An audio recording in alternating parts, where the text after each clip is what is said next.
여기에 지금 계속해서 김영현이라고 하는 인물에 대한 얘기를 자꾸 하게 되는데, 이 김영현이라고 하는 인물이 실제로 쿠데타를 준비하고 있는 게 아니냐라는 의혹들이 계속 제기가 되고 있어요.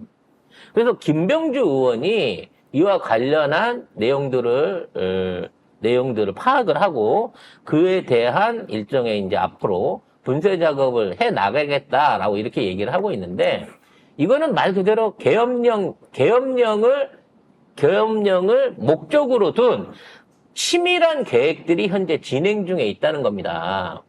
그래서 거기에 대한 내용들을, 여러분이 잘 모르시는 내용들을 살짝 몇 가지 좀 정리를 해볼게요. 방송의 내용이 어디로 갈지는 생각하지 마시고 그냥 들으세요. 네. 일단 계엄령이라고 하는 거는 대통령이 판단할 수도 있지만, 대통령은 실제로 어떤 계엄령을 발의를 하는 데 있어서 뭔가를 결정할 수 있는 권한이 없다는 게, 군대도 안 갔다 오는 애가 내일 계엄 그럼 이걸 누가 받겠냐고. 근데 이거를 추천할 수 있는 권한이 있어요. 계엄령을 하라고 제안할 수 있는 권한. 그 권한이 누구한테 있을까요? 국방장관과 행안부 장관한테 있습니다. 즉 행안부 장관 이상민과 다충암고 동기는 아니고 뭐라 그러죠? 동문들이죠. 그리고 김용현이한테 계엄을 추천할 수 있는 권한이 있는 거예요, 현재. 그리고 그 권한을 행사하는 데 있어서 군대를 동원을 해야 되잖아요. 그래서 이러한 군대를 동원하기 위해서는 일단 정보 조직이 필요하겠죠. 정보 조직이 필요할 거고, 그 다음에 합참의장이 군 동원에 대한 지시를 내려줘야 돼요. 그리고 이렇게 동원된 병력을 지휘할 수 있는 사람은 누구다? 대통령 경호처장인 거예요. 그러니까 계엄령이 일어났어. 군대를 뽑아. 그러면 일단 김영현이가 대통령한테 계엄하시죠 라고 제안했단 말이야. 어이구 위험한 상황이야? 그럼 해야지 라고 얘기를 했어. 그러고 나면 군대를 합참의장에 가서 쭉쭉쭉 군대들을 뽑아서 보내요. 서울 안으로. 왜냐면 수도방위를 먼저 해야 되니까. 그러니까 수도방위하고 서울 인근에 있는 특수부대들, 저는 이제 해병 2사단 얘기했습니다만 다른 공수부대도 올 수 있고 이런 사람들이 올 건데, 이걸 동원할 수 있는 권한이 합참의장한테 있는 거야. 그리고 마지막으로 이걸 지휘할 수 있는 사람, 이걸 지휘하고 직접적으로 운영할 수 있는 사람은 경호처장이라는 거지. 그래서 김영현은 이 모든 자리를 자기 충암고 사람 내지는 자기 사람으로 다 채워넣으려고 하는 거예요. 그리고 이러한 움직임, 그러니까 군 안에서의 이러한 준비와 움직임을 정보를 통제하기 위해서 777 사령부니까 또 하나의 정보 부서예요. 기무사와 777 사령부와 군 정보사를 전부 다 자기 라인 사람으로 깔아가지고 군 안에서 어떠한 얘기들이 일어나고 있는지, 누가 어떻게 병력을 조정하려고 하는지, 뭘 동원하려고 하는지를 모르게끔 하는 작업을 하고 있습니다. 그럼 남은 작업 하나는 뭘까요? 마지막으로 남은 작업 하나는 누가 이 병력을 지휘할 건가 라고 할 수 있는 지휘자, 새로운 경호처장을 누구를 앉힐 것인가 라는 것이 마지막 방점이 되는 거예요. 그래서 현재는 경호처장이 없거든요. 그 경호처장의 후보로 오르고 있는 인물이 있습니다. 구홍모라고 하는 육군 참모처장을 지냈던 중장 계급을 달고 있었던 구홍모라고 하는 인물이 있습니다. 이 구홍모는요, 육사 40기예요. 이 40기 중에 우리가 알고 있는 인물이 같이 있습니다. 김병주 의원이 육사 40기죠. 근데 육사 40기 중에 얘가 제일 잘 나갔었다고 그래요. 그 당시 얘기를 들어보면 기수 중에서 제일 잘 나갔는데, 문재인 정부 때 사성 장군 심사가 있었는데, 이 사람이 대구 출신이기도 하고 워낙 군 내에서 사조직이나 이런 쪽에 연관이 많이 돼갖고 이 낙마를 했어요. 대신에 김병주 의원은 장군이 됐죠. 그래서 일종의 이제 삼성 장군에서 끊긴 거기 때문에 그 상황에서 참모차장을 지내던 과정에서 이 사람이 군대를 그만두고 나온 겁니다. 근데 이 사람을 다시 불러들여가지고, 김영현이가 뭐를 시켰느냐. 일단, 미군 기지 이전 TF 팀장을 시킨 거예요. 즉, 용산을 지금 국방부에서 뺏어가지고 이거 옮겨오는 과정 중에 제일 문제가 될 수 있는 부분이 미군하고의 어떤 그 이전 문제를 조율하는 거였거든요. 그거를 시킨 사람이야, 김용현이. 그러니까 사실상 김용현의 신복 중에 신복으로 볼 수 있는 사람인 거죠. 이 사람 올 2월에 국민의힘에 영입됐다는데. 그러니까 작년도에는 그냥 미군 기지 이전에 관련된 걸 맡아서 하는 민간인 신분의 TF 단장이었는데 이 사람이 국민의힘에 영입되면서 이번에 경호처장으로 오게 되면 실제적으로 이 사람이 가상의 계엄 상황이 일어났을 때 지금 대한민국 군대와 경찰을 전부 다 통제할 수 있는 권한을 가진 사람이라는 거지. 그래서 얘가 말하자면 굉장히 똑똑한 사람이에요. 왜 그러냐면 이 사람이 수도방위 사령관과 그다음에 보병사단장 작전본부 처장, 그 다음에 공수특전 여단장까지 지냈기 때문에 기본적으로 실무 내지는 어떤 이러한 병과에 있는 사람들을 지휘하는 데 있어서 가장 최적화된 인물 중에 하나가 이 사람이라는 거지.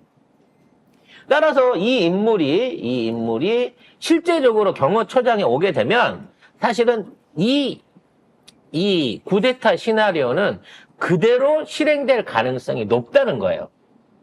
근데 이거는 임명직이기 때문에 그냥 윤석열이 임명하면 그걸로 끝나는 거예요. 그리고 이와 관련된 모든 이와 같은 시나리오를 누가 짰다? 미국에서 돌아온 조연천이가 짰을 거라는 거예요. 왜? 조연천이가 권영현의 육사 동기예요. 결국 이 그림을 그려보면 지금 제가 방금 언급한 인물들 하나하나가 사실상 윤석열 친위 쿠데타를 위해서 현재 용산 주변에 몰려들고 있는 인물들이고 충분히 김용현이 이 사람들하고 직접적인 연결고리와 관리가 되고 있으며 이 궁극적인 목표는 쿠데타일 것이다 또는 계엄령일 것이다라고 하는 생각을 할 수밖에 없는 방향으로 가고 있다는 거예요. 근데 뭐 하나 다행인 거는 뭐냐면 헌법 제77조를 보니까 우리나라 계엄을 선포한 때는 대통령은 지체 없이 국회에 통보를 하여야 한다. 그리고 국회가 제적의원 과반수의 찬성으로 계엄 해제를 요구한 때는 대통령은 이를 해제하여야 한다.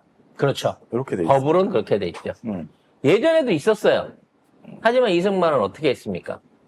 잡아넣었지. 계엄을 해놓고 의원들을 납치해가지고 납치해서. 트럭에 납치해가지고 산속에 끌고 가서 안 풀어줬어요.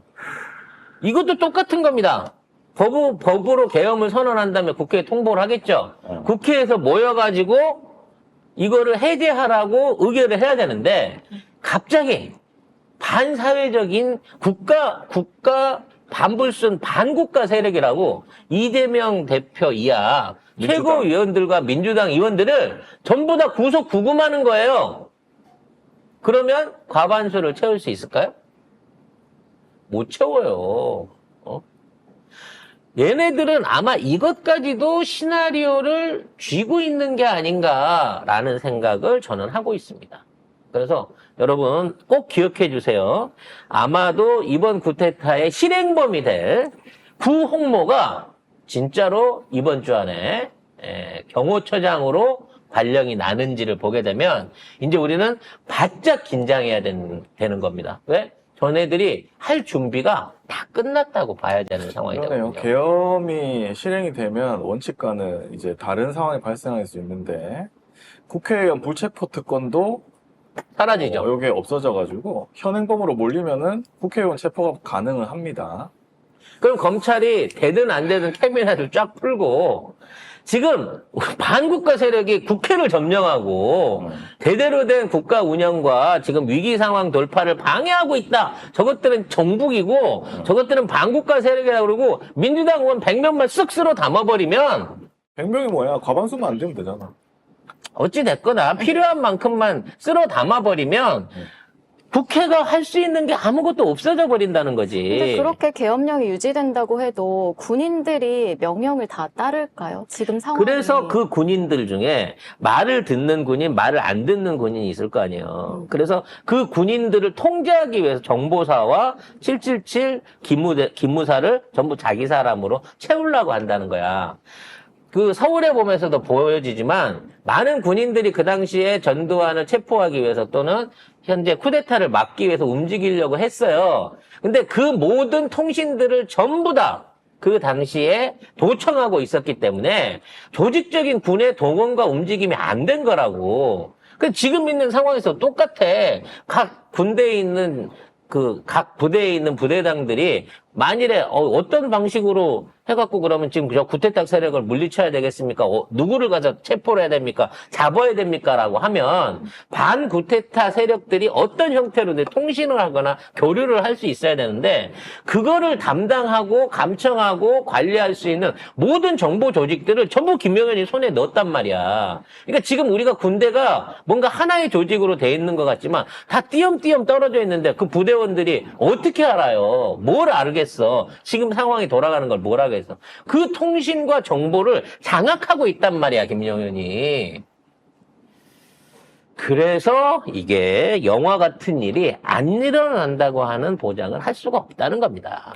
그래서 국방장관 바꿔가지고 이제 9월인가요? 10월인가요? 10월이요. 10월에 이제 그 인사하는데 인사철인데 그래서 신분자를 내려버리고 김용현이 국방장관으로 간다고 그래서 하고 있는 거죠. 자기 마음에 드는 애들 별 달아주고 뭐 좋은 데로 보내고 해서 다 자기 사람은 채울 것이다. 그리고 이런 얘기입니다. 군 위치를 보직 변경을 하겠죠. 말 안 들을 놈들은 영향 못 미치게 변방으로 다 내쫓아버리고 자기 말 잘 듣는 애들만 수도 주변 또는 도심지 주변에 있는 이러한 것들의 보직을 주겠죠. 지금이 을지 훈련 중이에요.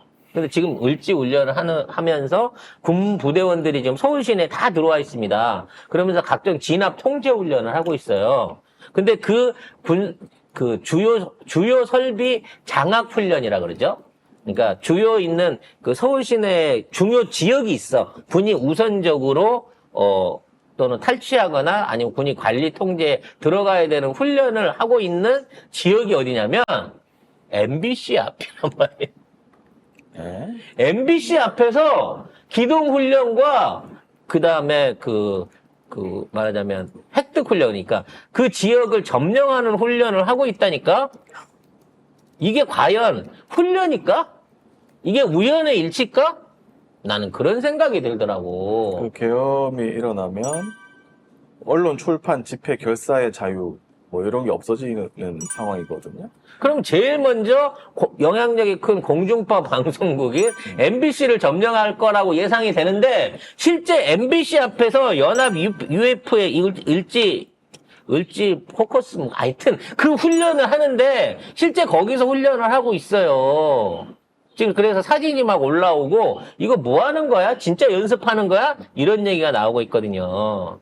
그래서 이 새끼들은 정말 나중에 자기 죄 밝혀지면 죽는 것 말고는 방법이 없는 놈들이라서 이런 무모한 짓거리까지도 진짜 구상을 하고 있구나. 이게 미군 믿고 또는 우리 민주 시민들 믿고 아니면 휴대폰 믿고 이렇게 우리가 안심하고 있을 상황이 아니구나라는 생각을 송작가 TV는 자꾸 하게 됩니다.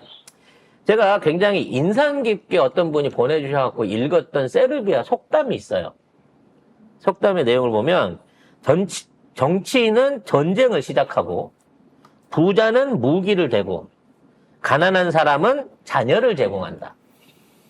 전쟁이 끝나면 정치인은 미소를 지으며 악수를 하고 부자들은 생필품의 가격을 올리고 가난한 사람들은 자녀의 무덤을 찾아간다. 이런 세르비아 속담이 있다고 보내주셨습니다. 그거 지금 우크라이나에서 벌어지고 있는 일이잖아요. 똑같은 일인 거죠. 네. 이런 일을 당하지 않으려고 하면 우리가 더더욱 이런 상황에 대비하고 예비하고 공포에 덜지 말고, 왜? 국민의 숫자가 절대적이거든요. 저들이 일부의 군인이나 총칼을 앞세워갖고 만일 그런 무모한 짓을 하게 된다 그러면 국민들이 나서서, 온 국민들이 나서서 이거를 몸으로 저지해야 되는, 이건 무슨 임진왜란때 의병도 아니고, 이러한 상황에 대한 것도 우리가 예비를 해야 된다는 차원에서 송작가 TV가 걱정하고 있는 최악의 시나리오들, 그리고 현재 진행되고 있는 상황들을 정리를 한번 해드렸습니다.